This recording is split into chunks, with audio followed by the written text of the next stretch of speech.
கிறிஸ்துவுக்குள் நம்முடைய அடையாளம் என்ன? சிலுவை எந்த அடையாளத்தை கொடுக்கிறது தெரியுமா? நீங்களும் நானும் பரிபூர்ணம் உள்ளவர்கள் என்ற அடையாளத்தை கொடுக்கிறது. எத்தனை அடையாளம் நான் பேசியிருக்கேன் எனக்கு தெரியாது, நிறைய அடையாளங்கள் சொல்லியிருக்கிறேன். என்னுடைய அடையாளம் என்ன? கல்வாரி சிலுவையின் மூலமாக என்னுடைய ரட்சிப்பின் அதிபதி அநேக உபத்திரவங்களினாலே பூர்ணப்படுத்தப்பட்டபடினாலே நான் இன்றைக்கு பூர்ணப்படுத்தப்பட்டு இருக்கிறேன். உபத்திரவங்களினால் அல்ல, விசுவாசத்தினால் பூர்ணப்படுத்தப்பட்டு இருக்கிறேன். பாதாளம் அவருக்கு அடிமை, பிசாசு அவருக்கு அடிமை, எல்லா பாவங்கள் அவருக்கு அடிமை, எல்லா சாபங்களும் இயேசுவுக்கு அடிமை, எல்லா வியாதிகளும் அவருக்கு அடிமை, எல்லா தரித்திரங்களும் இயேசுவுக்கு அடிமை. அந்த அடிமைகளுக்கு நீங்கள் அடிமையாக இருக்கும்படி இயேசு மரிக்கவில்லை. அந்த அடிமைத்தனத்திலிருந்து விடுதலையாகி சுயாதீனமுள்ள பிள்ளைகளாக, ஆசீர்வதிக்கப்பட்டவர்களாக, சுகமடைந்தவர்களாக, சாபமற்றவர்களாக, வியாதியற்றவர்களாக, பாவ சாபங்களற்றவர்களாக, எல்லா விடுதலையோடும் இருக்க இயேசு உங்களை என்னை அடையாளப்படுத்தியிருக்கிறார். அவருடைய கல்வாரி சிலுவையில் நம்மை அடையாளப்படுத்திக் கொள்வது என்பது அவருடைய ஆசீர்வாதங்களில் நாம் வாழ்வதற்கு நம்மை அடையாளப்படுத்திக் கொள்வதற்கு சமமாயிருக்கிறது. எப்படி உங்களை அடையாளப்படுத்திக் கொள்ள போகிறீர்கள் என்பது முக்கியம். எதுக்கு கீழே நம்ம இருந்தோமோ அதுக்கு மேல இப்ப இயேசு வந்துட்டார். இப்போ இயேசுவுக்கு மரணம் அடிமை அப்படி சொல்லணும். இயேசுவுக்கு யார் அடிமை? மரணம் அடிமை. அப்போ இயேசுவுக்கு மரணம் அடிமை என்று சொன்னால் நமக்கும் மரணம் அடிமையாய் மாறி. இப்போ நம்ம அதை பார்த்து பயப்படுற இடத்துல இல்ல, அது ஜெயிக்கப்பட்டு நாம் அது நமக்கு கீழே இருக்கிறது. அல்லேலூயா. அதாவது என்னுடைய ஆண்டவருக்கு, என்னுடைய எஜமானனுக்கு எது அடிமையா இருக்கிறதோ அந்த அடிமைக்கு கீழே நான் அடிமையா இருக்கலாமா? அதான் இந்த கேள்வி. ஒரு எஜமானனுக்கு அடிமையா இருக்கலாம். நான் வேதம் சொல்லுகிறது, அவர் கேட்கிறார், நீ ஒரு அடிமைக்கு அடிமையா இருக்கலாமா? முன்பு பாவமும் பிசாசுக்கும் நீ அடிமையா இருந்த. பாவம் நம்மை ஆண்டு கொண்டது ஒரு எஜமான் போல. ஆனா இன்னைக்கு இயேசு ஆண்டு கொண்டு இருக்கிறார். எனக்கு மேல் என்னுடைய எஜமான் யார்? என்னுடைய ஆண்டவர் யார்? இயேசு. அவருக்கு அடிமையா இருக்கிற மரணம், அவருக்கு அடிமையா இருக்கிற பாவம், ரெண்டுமே இன்னைக்கு அவருக்கு அடிமையா இருக்கும்போது நான் போய் என்னுடைய தேவனுடைய பிள்ளையாகிய நான் இவர்களுக்கு இன்னொரு என் ஆண்டவருக்கு என்னுடைய இயேசுக்கு அடிமையா இருக்கிற ஒருவனுக்கு கீழே நான் அடிமையா இருக்கலாமா என்று சிந்தித்துக் கொள்ளும். அவர்கிட்ட கண்ட்ரோல் இருக்கு, அவர் தான் சாவி வச்சிருக்கிறார்.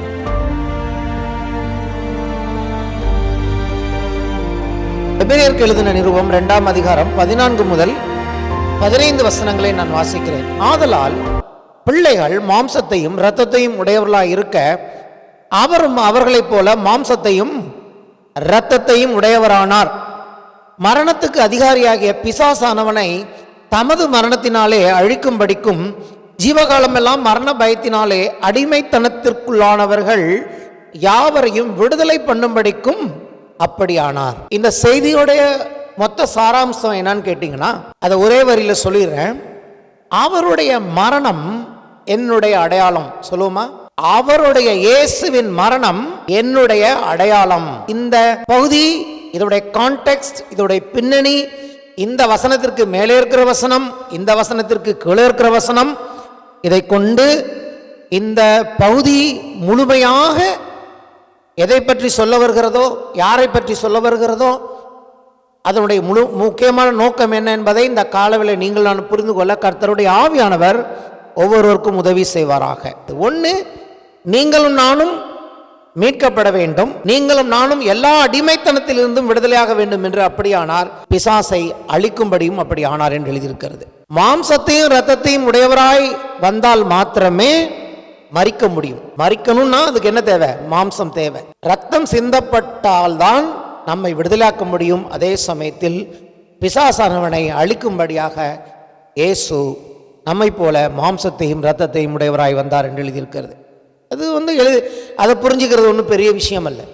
பாவத்திலிருந்து விடுதலை கொடுக்க இரத்தத்தை சிந்த வேண்டும் என்று சொன்னால், ஜீவனை கொடுக்க வேண்டும் என்று சொன்னால் அவருக்கு ஒரு சரீரம் தேவைப்பட்டது. ஆகவே அவர் நம்மை போல சரீரமுடையவராய் வந்தார் என்பதற்கு புரிந்து கொள்றதுக்கு ஒரு பிரசங்கம் தேவையில்லை. இங்க என்ன முக்கியம்னா, இந்த பிள்ளைகள் என்று எழுதப்பட்டிருக்குல்ல, இந்த பிள்ளைகள் யார்? இந்த பிள்ளைகளுடைய அடையாளம் என்ன? இந்த பிள்ளைகளுடைய அடையாளத்திற்குள்ள நீங்களும் நானும் இன்னைக்கு இருக்கிறோமா?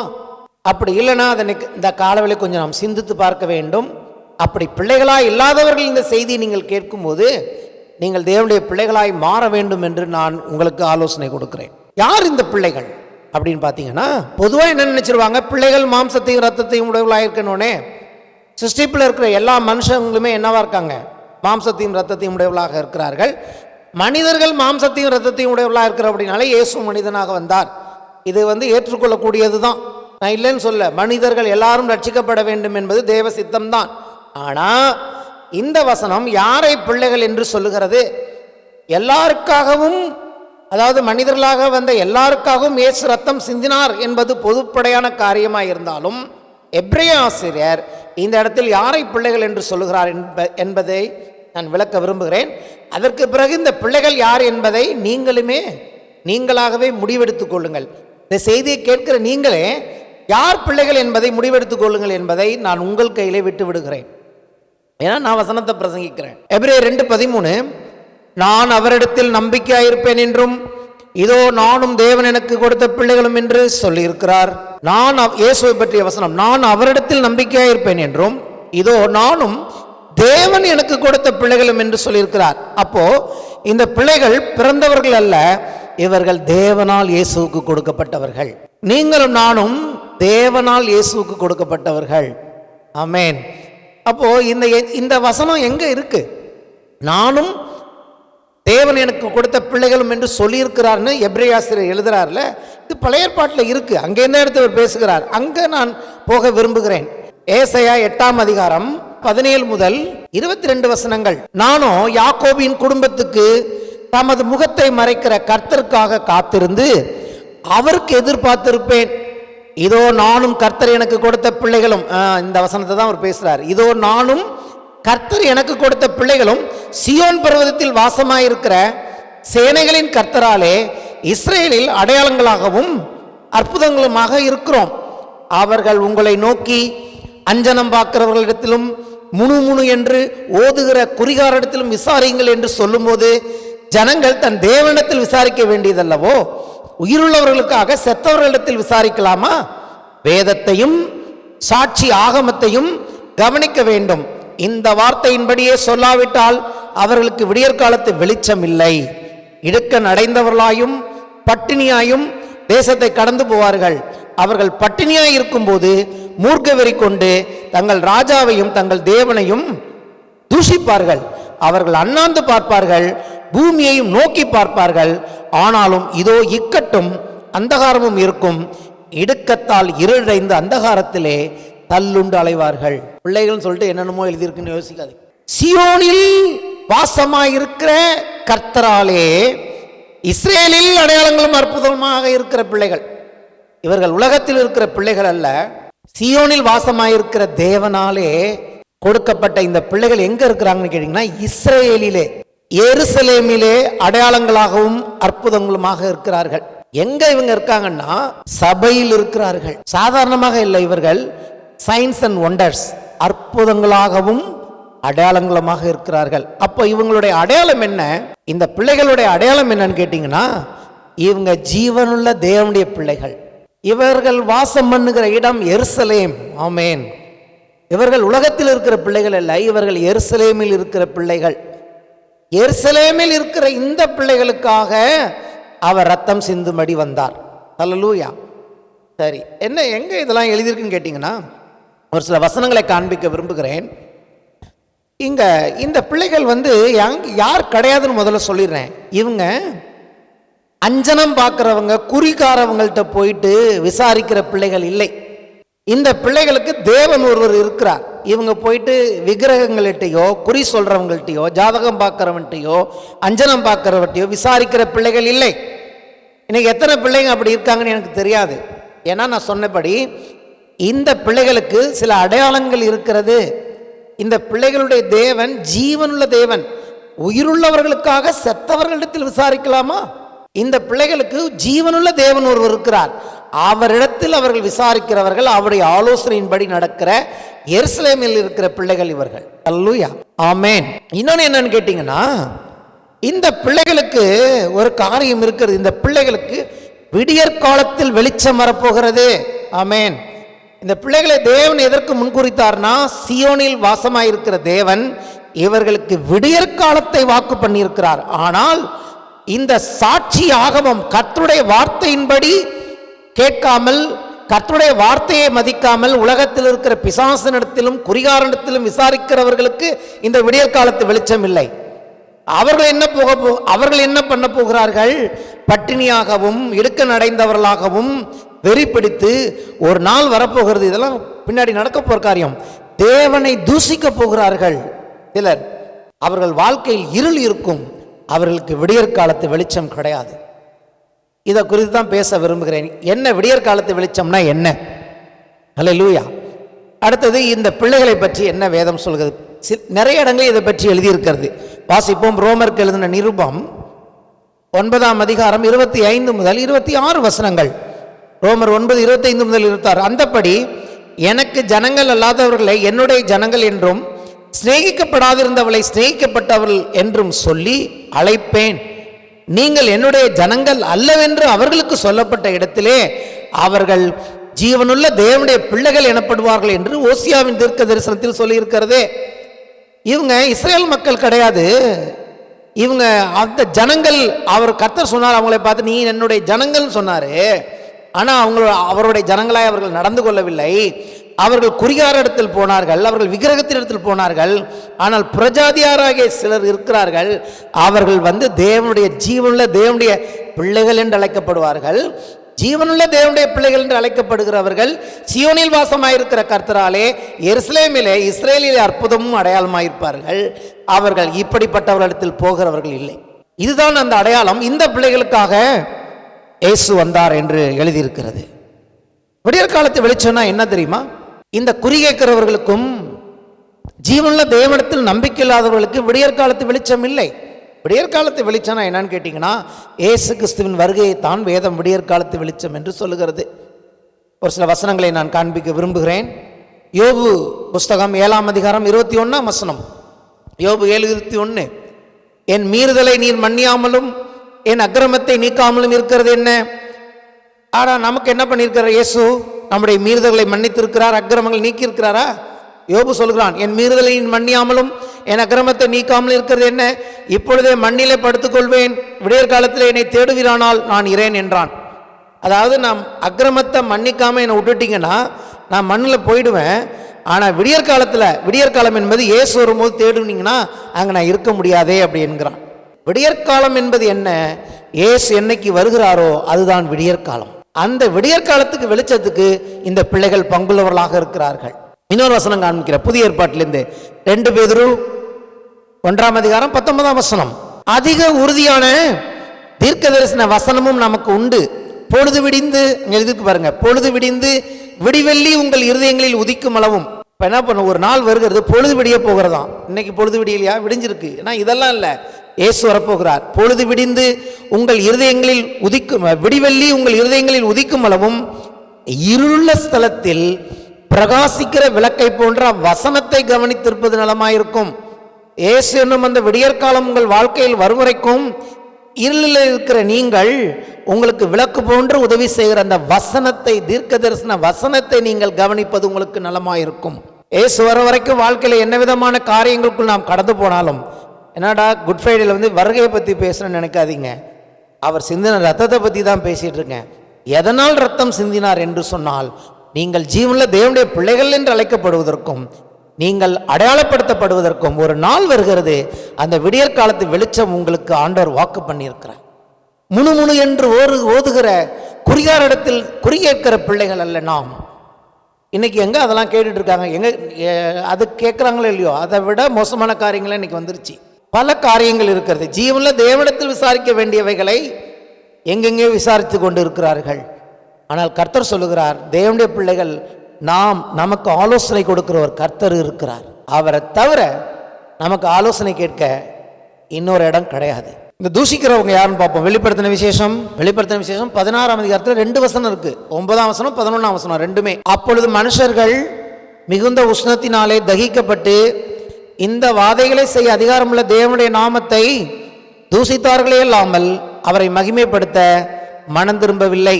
11ஆம் வசனம், தங்கள் வருத்தங்களாலும் தங்கள் புண்களாலும் பரலோகத்தின் தேவனை தூசித்தார்களே இல்லாமல் தங்கள் கிரியை விட்டு மனம் திரும்பவில்லை. மனம் திரும்பாதவர்கள் வாதையே புண்ணு ஹீட்லாம் கூட வரும், அப்போ கூட அவங்க தேவனை தூசிப்பார்களே இல்லாமல் இவர்கள் மனம் திரும்ப மாட்டார்கள். ஏன்னா அப்படியே அவங்க பழகிட்டாங்க. நம்ம தான் பார்க்குறோம், என்னப்பா கஷ்டப்படுறாங்கன்னு. கஷ்டப்பட்டா கூட மனம் திரும்பலைன்னா இதுதான் அதுக்கு சரியான வசனம். அதாவது ஒரு பெரிய கஷ்டம் வரப்போகுது இல்லையா? தேவனுடைய வாதை ஒரு நாள் வரப்போகிறது. அன்னைக்கே அவங்க மனம் திரும்ப மாட்டாங்க. அந்த உஷ்ணம், அந்த புண்ணு அதை விட கொடுமை உலகத்தில் எதுவும் இருக்காது. அன்னைக்கே அவங்க மனம் திரும்ப மாட்டாங்கன்னா இன்னைக்கு எப்படி மனம் திரும்புவாங்க? ஏன்? அவர்கள் ஜீவனுடைய தேவனுடைய பிள்ளைகள் அல்ல, அவர்கள் பிசாசினிடத்தில் விசாரித்து தங்கள் வாழ்க்கையை பிசாசின் ஆலோசனையின்படி நடத்துகிற பிள்ளைகள். அதனாலதான் சொன்ன, யார் இந்த பிள்ளைகள்ங்கிறது ரொம்ப முக்கியம். நீங்களும் நானும் தேவனுடைய பிள்ளைகளாய் இருக்கிறதுபடினால் கர்த்தரை ஸ்தோத்திரம் பண்ணுவோம். அநேகர் கேட்கிற நீங்கள் ஜீவனுடைய தேவனுடைய பிள்ளைகளாய் மாறும்படி உங்களுக்காய் நான் வேண்டுகிறேன். உங்களுக்கு ஒரு அடையாளத்தை கர்த்தர் வைத்திருக்கிறார். அந்த அடையாளம் என்ன? நீங்கள் ஜீவன்ல தேவனுடைய பிள்ளைகள் என்ற ஒரு அடையாளத்தை கர்த்தர் வைத்திருக்கிறார். ஆனால் நீங்களோ கர்த்தருடைய அடையாளமும் அற்புதமாக இருப்பீர்கள். நீங்கள் வாதைக்குள்ள இருக்க மாட்டீங்க, நீங்க அந்த ஹீட்டுக்குள்ள இருக்க மாட்டீங்க, நீங்க அந்த நியாய தீர்ப்புக்குள்ள இருக்க மாட்டீங்க.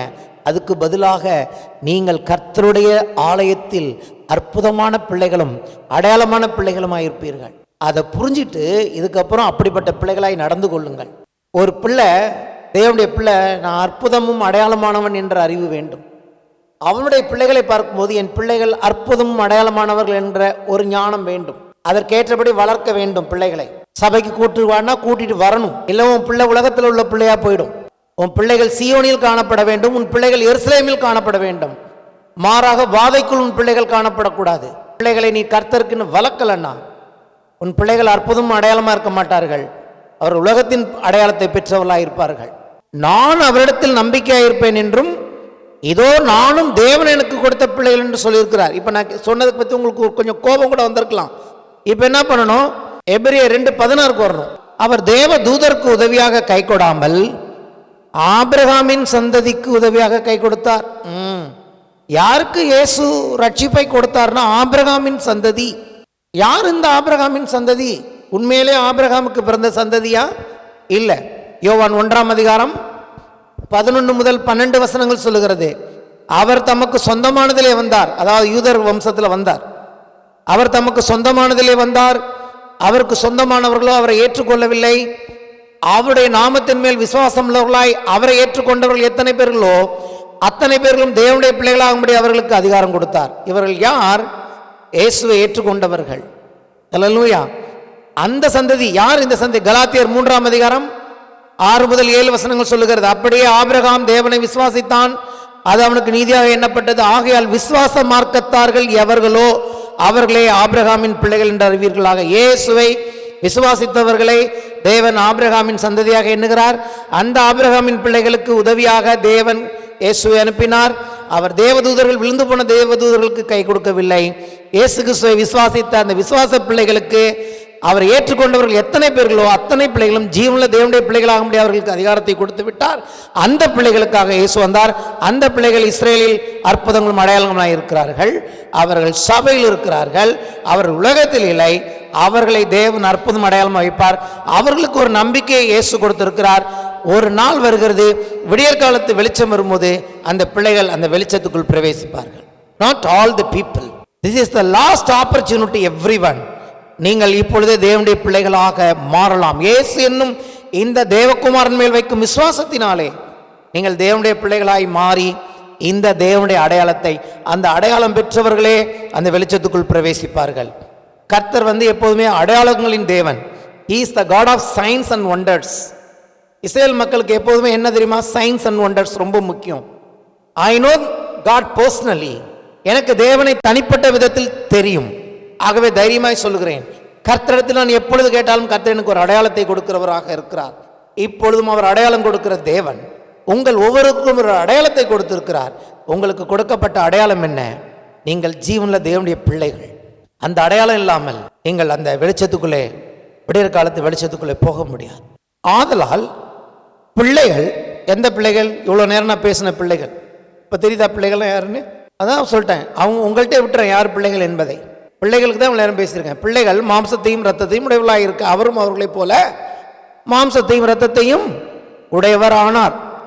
அடுத்த பாட்டு, மரணத்துக்கு அதிகாரியாகிய பிசாசானவனை தமது மரணத்தினாலே அழிக்கும்படிக்கும் ஜீவகாலம் எல்லாம் மரண பயத்தினாலே அடிமைத்தனத்திற்குள்ளானவர்கள் யாவரையும் விடுதலையாக்கும்படிக்கும் அப்படியானார். மரணத்தின் மேல் பிசாசுக்கு தான் ஹோல்டு இருந்தது. பாவத்தின் சம்பளம் மரணம். பாவத்தின் மூலமாய் மரணம் உலகத்துக்குள்ள வந்துட்டு, அந்த மரணத்துக்கு அதிகாரி நீங்க எழுதிருக்கு பார்த்தீங்களா? மரணத்துக்கு அதிகாரி அப்படின்னா என்ன அர்த்தம்னு கேட்டீங்கன்னா, யார் அதிகாரியோ அவனுக்கு கீழே அது இருந்தது. மரணம் தனியா செயல்படலை. இப்போ மரணத்துக்கு மேல பிசாசுக்கு ஒரு ஹோல்டு இருந்தது. அவன் தான் அதன் மேலே அதை வச்சிருந்தான். மரணத்தின் அதிகாரினா மரணத்தின் மேலே அவனுக்கு தான் என்ன இருந்துச்சு? அதிகாரம் இருந்தது, ஹோல்டு இருந்தது. ஆனால் இப்போ இயேசு என்ன பண்ணினார்? இந்த ரத்தத்தை சிந்தி மரணத்துக்கு பிசாசு அவனை எப்படி அழித்தார்னு சொல்கிறேன். அழித்தார்னா இன்னும் அழிஞ்சு போகலை. எப்படி இது எழுதப்பட்டிருக்குன்னா, எந்த மரணத்தின் மேல் பிசாசுக்கு ஹோல்டு இருந்ததோ இயேசு அந்த மரணத்தை தான் ஏற்றுக்கொண்டு, நம்ம எல்லாருடைய மரணத்தையும் அவர் ஏற்றுக்கொண்டு அந்த மரணத்தை ஜெயித்திருக்கிறார். அந்த மரணத்தின் மேல் இந்த ஹோல்டை பிடுங்கி விட்டார். இப்போ ஹோல்டு, மரணத்தின் ஹோல்டு பிசாசு நடத்தல, அந்த மரணத்தின் ஹோல்டு அதிகாரம் இயேசுவிடத்தில் இருக்கிறது. எங்க வாசிக்கிறோம்? வெளிப்படுத்தல் 1:18 இருக்குல்ல, 1:18 வாசிக்கிறோம். மரித்தேன், ஆனாலும் இதோ சதா காலங்களிலும் உயிரோடு இருக்கிறேன். ஆமென். நான் மரணத்திற்கும் பாதாளத்திற்கும் உரிய திறவுகோல்களை உடையவராக இருக்கிறேன். மரணம் அப்படின்னு ஒன்று இருந்ததுன்னா அதோடைய திறவுகோல்னா அதோடைய அதிகாரம், அது செயல்பட வேண்டிய விதம், அது எப்படி செயல்படணும், அது எப்படி செயல்படக்கூடாது, எல்லா கண்ட்ரோலும் இப்பொழுது இயேசுவிடத்தில் இருக்கிறது. அப்போ மனுஷனுக்கு மரணம் எப்படி வந்ததுன்னா, பாவத்தின் சம்பளம் தான் மரணம். இங்கே என்ன, பாவம் செய்ததுனால் வந்த மரணத்தை, இப்போ மரணம் தோற்கடிக்கப்பட்டு விட்டது அப்படின்னா என்ன அர்த்தம்? மரணம் ஒரு நாள் இல்லாமல் போகும். ஆனால் இப்போ மரணம் இருக்குது, ஆனால் அந்த ஹோல்டு, அந்த அதிகாரம் இயேசுவின் கையில் இருக்கிறது.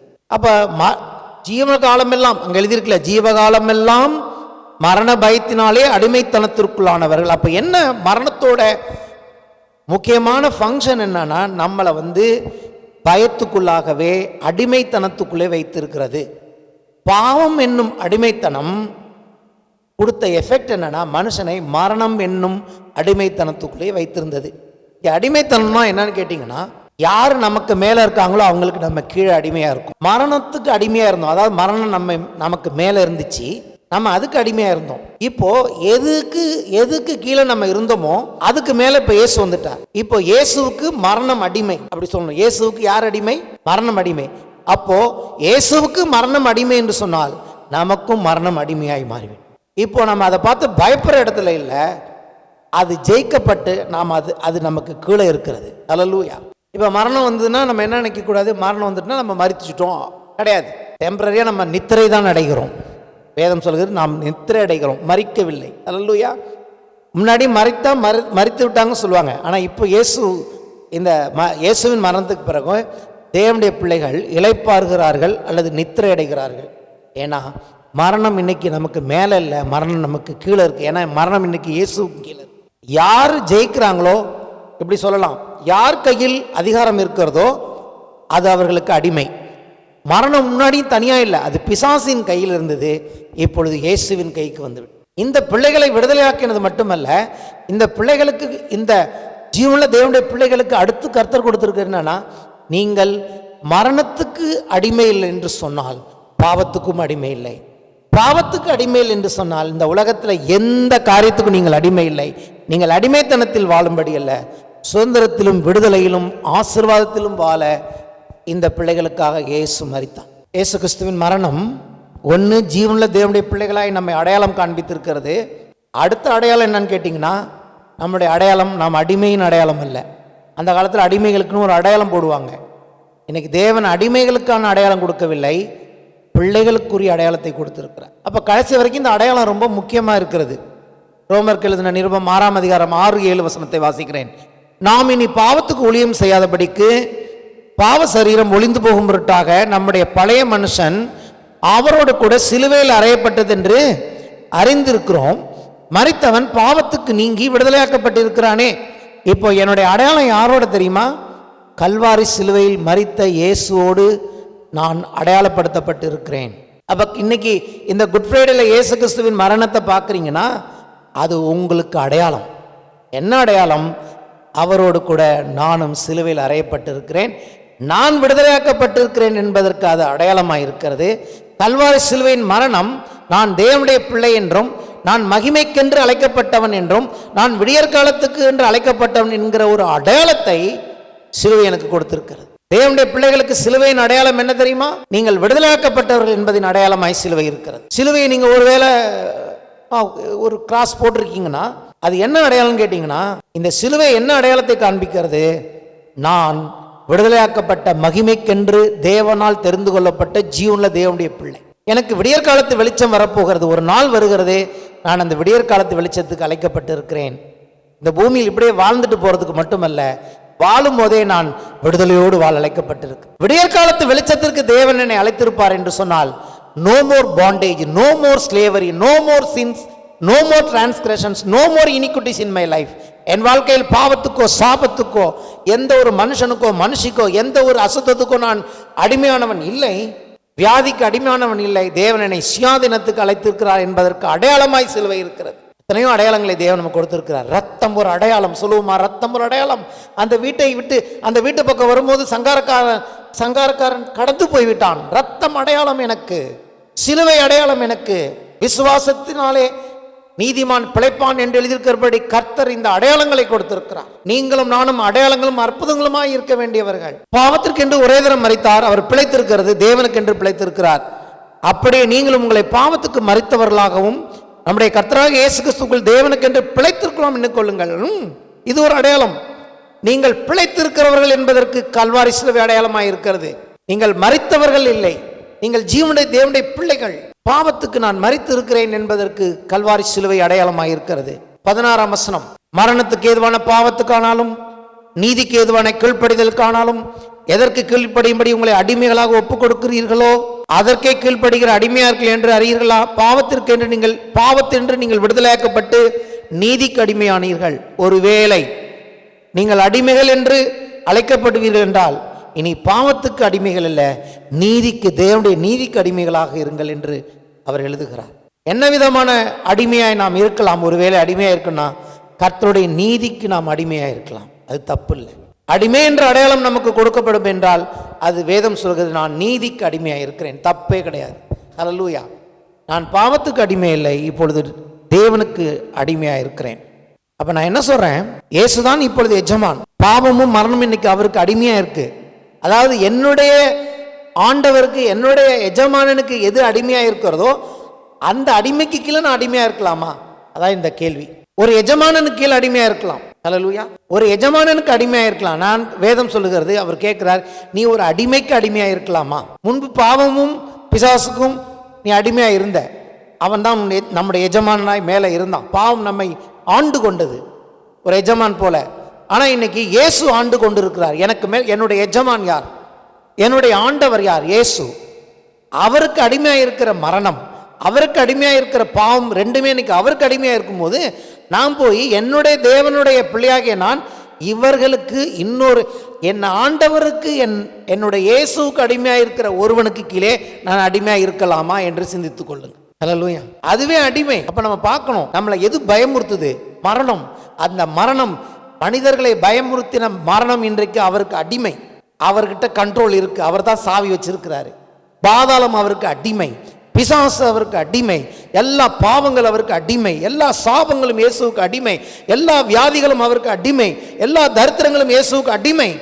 அந்த அடிமைகளுக்கு நீங்கள் அடிமையா இருக்கும்படி இயேசு மரிக்கவில்லை. அந்த அடிமைத்தனத்திலிருந்து விடுதலையாகி சுயாதீனமுள்ள பிள்ளைகளாக, ஆசீர்வதிக்கப்பட்டவர்களாக, சுகமடைந்தவர்களாக, சாபமற்றவர்களாக, வியாதியற்றவர்களாக, பாவ சாபங்களற்றவர்களாக, எல்லா விடுதலையோடும் இருக்க இயேசு உங்களை என்னை அடையாளப்படுத்தியிருக்கிறார். அவருடைய கல்வாரி சிலுவையில் நம்மை அடையாளப்படுத்திக் கொள்வது என்பது அவருடைய ஆசீர்வாதங்களில் நாம் வாழ்வதற்கு நம்மை அடையாளப்படுத்திக் கொள்வதற்கு சமமாயிருக்கிறது. எப்படி உங்களை அடையாளப்படுத்திக் கொள்ளப் போகிறீர்கள் என்பது முக்கியம். அடையாளம் சொல்லுமா? கல்வாரி சிலுவை என்னுடைய அடையாளம். ஹல்லேலூயா. எபிரேயர் 2ஆம் அதிகாரம் 10ஆம் வசனம், அதை மட்டும் பார்த்து முடிப்போம்.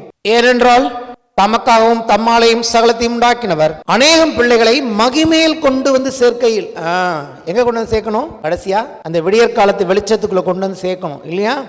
அப்ப இப்ப புரியுதா நான் யார் பிள்ளைகள்னு சொல்றதுன்னு? ஏன் நான் பிள்ளைகள் சொல்லிட்டு இருக்கேன்? தமக்காகவும் தம்மாலையும் சகலத்தையும் உண்டாக்கினவர் அநேக பிள்ளைகளை. யார் இந்த பிள்ளைகள்? எருசலேமில் அடையாளங்கள் அற்புதமாக இருக்கிற பிள்ளைகள், ஜீவனுள்ள தேவனுடைய பிள்ளைகள். இந்த பிள்ளைகளை மகிமையில் கொண்டு வந்து சேர்க்கையில் அவருடைய ரட்சிப்பின் அதிபதியை உபத்திரவங்களினாலே பூரணப்படுத்துகிறது அவருக்கு ஏற்றதாயிருந்தது.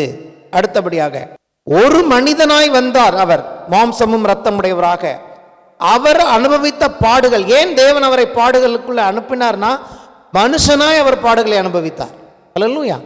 நம்ம எல்லாருக்கும் பதிலாக, அநேக பிள்ளைகளுக்கு பதிலாக அவருடைய பிள்ளையாக, அவருடைய குமாரனாக இயேசு அந்த உபத்திரவங்களை அனுபவித்து அவர் பூர்ணப்படுத்தப்பட்டபடினாலே நம்ம ஒவ்வொருவருக்கும் ஆண்டவர் இனிமேல் என்ன பண்ணல, ஒவ்வொரு தேவனுடைய பிள்ளையும் உபத்திரவத்தினாலே பூர்ணப்படுத்த வேண்டும் என்று தேவன் விரும்பவில்லை.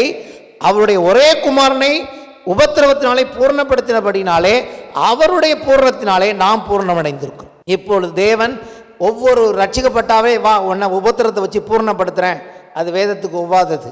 பழைய ஏற்பாட்டில் இருக்கும். நான் சங்கீதக்காரன் சொல்வான், ஆண்டவரே நான் உபத்திரவப்பட்டது நல்லது, அதனாலே நான் பிரமாணங்களை கற்றுக்கொண்டேன். அது புதிய ஏற்பாட்டுக்கு ஒத்து வராது. இப்போ உபத்திரவப்பட்டு கர்த்தருடைய பிரமாணங்களை நாம் கற்றுக்கொள்ள வேண்டிய அவசியம் இல்லை. விடுதலையோடு கர்த்தருடைய பிரமாணங்களை கற்றுக்கொள்ளலாம். காரணம் என்ன? இயேசு உபத்திரவப்படுத்தப்பட்டபடினாலே அவர் பூர்ணப்படுத்தப்பட்டிருக்கிறார். கொலோசியரில் எழுதியிருக்கிறது, அவர் தேவத்துவத்தின் பரிபூர்ணமெல்லாம் அவருக்குள் சரீர பிரகாரமாக வாசமாய் இருக்கிறது. அந்த பரிபூர்ணமாய் இருக்கிறவர்களுக்குள்ளே நீங்களும் பரிபூர்ணம் உள்ளவர்களாக இருக்கிறீர்கள். கிறிஸ்துவுக்குள் நம்முடைய அடையாளம் என்ன? சிலுவை எந்த அடையாளத்தை கொடுக்கிறது தெரியுமா?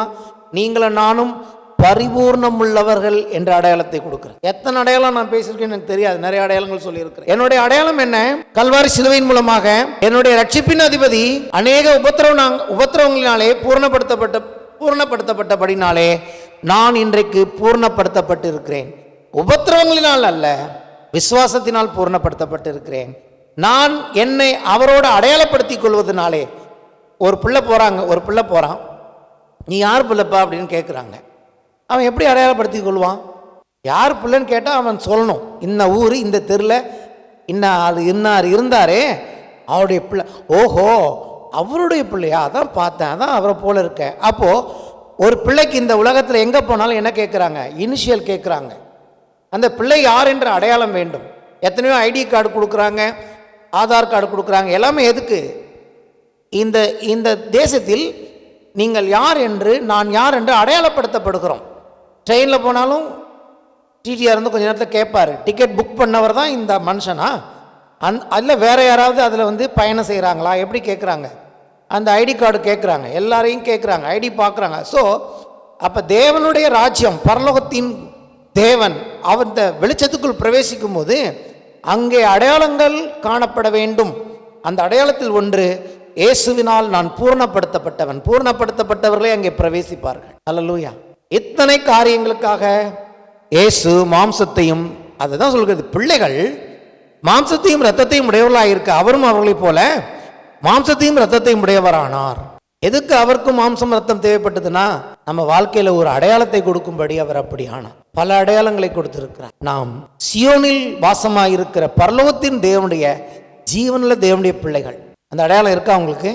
இதுவரைக்கும் இல்லைன்னா அந்த அடையாளத்தை நாம் எடுத்துக்கொள்வோம். அல்லேலூயா. இதுவரைக்கும் ஒருவேளை இப்படிப்பட்ட செய்தியை கேட்காமல் நீங்கள் இருப்பீர்கள் என்று சொன்னால், இந்த செய்தியின் வழியாக நான் உங்களுக்கு சொல்கிறேன், டிவியில் பார்க்கிறவர்களுக்கு, யூடியூபில் பார்க்கிறவர்களுக்கு, நீங்கள் உங்களை கிறிஸ்துவுக்குள் தேவனுடைய பிள்ளைகள் என்று அடையாளப்படுத்திக் கொள்ளுங்கள். ஏனென்றால் ஒரு நாள் மகிமை வருகிறது, ஒரு நாள் வெளிச்சத்தின் நாள் வருகிறது. அந்த விடியற் காலத்து வெளிச்சத்துக்குள்ளே உங்களை பிரவேசிக்கும்படி கர்த்தர் அழைத்திருக்கிறார். நீங்கள் குறிகாரத்திலும் அஞ்சனம் பார்க்கிறவர்களிடத்திலும் உங்கள் வாழ்க்கையை குறித்து விசாரிக்க வேண்டிய அவசியம் இல்லை. நீங்கள் யார், உங்களுக்கு எப்படிப்பட்ட எதிர்காலத்தை தேவன் வைத்திருக்கிறார், உங்களுக்கு அவர் வைத்திருக்கிற நல்ல காரியங்களை நீங்கள் ஜீவனுள்ள தேவனிடத்தில் விசாரிக்கும்படி தேவன் உங்களை அழைக்கிறார். அவர் உங்களை குறித்து ஒரு நல்ல எதிர்காலத்தை வைத்திருக்கிறார். இயேசு கிறிஸ்துவின் மேல் விசுவாசமாக இருக்கிற ஒவ்வொருவருக்கும் தேவன் ஒரு அற்புதத்தை வைத்திருக்கிறார், ஒரு அடையாளத்தை வைத்திருக்கிறார். 2 things இந்த காலையில் தேவன் வாக்கு பண்ணுவது, ஒன்று அற்புதம், 2வது அடையாளம். உங்களுக்கு அற்புதம் நடக்கலன்னு நினைக்காதீங்க, நீங்களே ஒரு அற்புதம். உங்களுக்கு என்ன அடையாளம்னா, நீங்களே கர்த்தருக்கு ஒரு அடையாளம். வெளிப்படுத்துகிற விசேஷத்தில் எழுதியிருக்கிறது, அவர்களுடைய நெற்றியில் தேவன் ஒரு அடையாளத்தை போட்டார் என்று சொல்லி. வெளிப்படுத்தின விசேஷம் 7ஆம் அதிகாரம் 3ஆம் வசனம், நாம் நமது தேவனுடைய ஊழியக்காரின் நெற்றிகளில் முத்திரை போட்டு திருமளவும் பூமியையும் சமுத்திரத்தையும் மரங்களையும் சேதப்படுத்தாதீர்கள் என்று மகா சத்தமிட்டு கூப்பிட்டான். முத்திரை போடப்பட்டவர்களின் தொகையை சொல்ல கேட்டேன். இஸ்ரேல் புத்திரருடைய சகல கோத்திரங்களிலும் முத்திரை போடப்பட்டவர்கள் 144,000 பேர். ஒவ்வொரு கோத்திரத்திலும் 12,000 பேர் முத்திரை போடப்பட்டார்கள். கடைசி நாள் பிசாசும் ஒரு அடையாளத்தை கொடுக்க போகிறான். அவனுடைய லக்கத்தை 666 என்ற லக்கத்தை யார் போட்டுக்கிறாங்களோ அவங்க தான் வாழ முடியும், அவங்க தான் சாப்பிட முடியும், அவங்க தான் கடைக்கு போக முடியும், அவங்க தான் பிஸ்னஸ் பண்ண முடியும். ஸோ 2 அடையாளங்கள் உண்டாக போகிறது கடைசி நாளில். ஒன்று தேவனுடைய முத்திரை இருக்க போகிறது, தேவனுடைய அடையாளம் இருக்க போகிறது. இன்னொன்று அந்திகிறிஸ்துவின் அடையாளம் இருக்க போகிறது. அந்திகிறிஸ்துவின் அடையாளத்தை பெற்றவர்கள் பூமியிலே வாழலாம், ஆனால் இந்த விடியற் காலத்து வெளிச்சத்தில் அவர்களுக்கு பங்கு கிடையாது. தேவனுடைய பிள்ளைகளாக இருக்கிற உங்களுக்கு அவனிடத்தில் பங்கு கிடையாது. தேவன் உங்களை மகிமையில் கொண்டு போய் சேர்ப்பார். கிறிஸ்து இயேசுவின் சிலுவை தான் உங்களுக்கும் எனக்கும் நாம் யார் என்கிற அடையாளத்தை இந்த காலவெளியில் கொடுத்திருக்கு. எத்தனை பேர் ஒரு நல்ல செய்தியை கேட்டோம், எழுந்து நிற்கலாம்.